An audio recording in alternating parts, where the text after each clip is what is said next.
I will explain to you a little about how an electric air conditioner works. The air handler provides 24 volts to the thermostat in the heat pump condensing unit. When the thermostat activates the fan, R connects to G and returns to the air handler to operate the fan.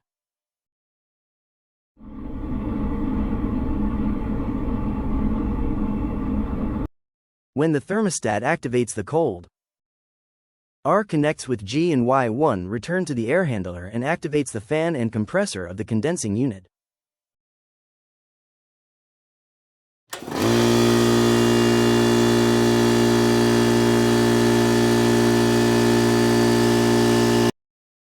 When the thermostat turns on the heater, R connects with G and Y1 to activate the fan and compressor.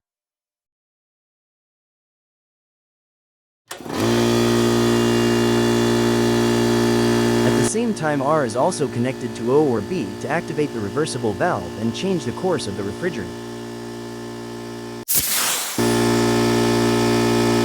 If the thermostat senses that the temperature is still too cold, R also connects to E, goes to the air handler and activates the heat strips to reinforce the heating. This is also the auxiliary heater.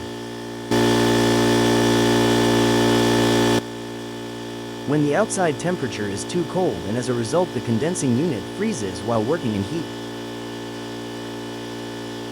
the defrost sensor activates the cooling mode for a few minutes to defrost the condensing unit through a condensation cycle. At the same time, it sends a signal to the air handler to activate the heat strips or auxiliary heat and thus maintain the internal temperature during the defrosting process. Once the defrosting process is complete, everything returns to normal operation. And this is how an all-electric air conditioner works.